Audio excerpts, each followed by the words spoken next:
Bonjour, j'ai ici dans mon portefeuille une prédiction, c'est-à-dire une carte, ici. Ok, je vais la ranger. Hop, on ferme. Et j'ai dans ma poche un jeu invisible, mais qui est très bien classé. Donc je vais vous demander de surtout pas le mélanger, je vous le confie. Et je vais vous demander de couper une bonne partie du paquet et me dire à quelle position vous avez coupé. Donc, admettons, le spectateur me dit à la 20e carte. Donc, ok, vous coupez à la 20e carte. Vous êtes sûr, pas une de plus, une de moins. On reste sur 20. 21, 21, si vous voulez, on passe à 21, 21e carte. Aucun problème. On reste là-dessus. Et j'ai dans mon autre poche deux petits dés invisibles, donc que je vais vous confier aussi. Et je vais vous demander de les lancer. Ces deux dés, donc vous les lancez.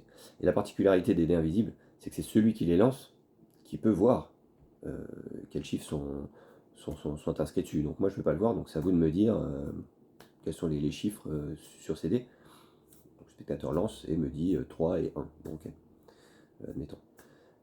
3 et 1, donc ça fait 4, ok. On était à la 21e de mémoire. On atteint 4 avec les dés, on reste sur 21, on ajoute 4, on soustrait 4 comme vous voulez.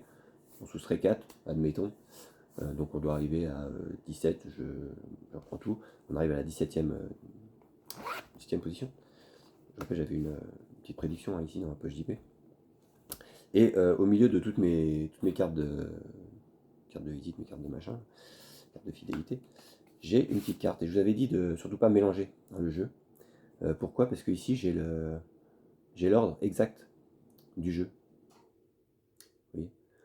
Donc à la première position, j'ai la reine de cœur. À la deuxième, j'ai l'as de trèfle, et ainsi de suite. Jusqu'à la 52e où j'ai le 9 de cœur. Okay. On voit bien qu'il n'y a pas de doublon, on a bien les 52 cartes. Hein. Et on en était à la 17e de mémoire. Et 17e, c'est le 5 de cœur. 17e, 5 de cœur. Ok. Ce sont des choix totalement libres que vous avez fait. Vous avez coupé, vous avez choisi les dés, vous avez choisi si on retirait, si on ajoutait, bref, on tombe sur la 17e carte. Et moi je prends ma carte de prédiction, et j'ai bien un 5 de cœur. Et pour coupler ça,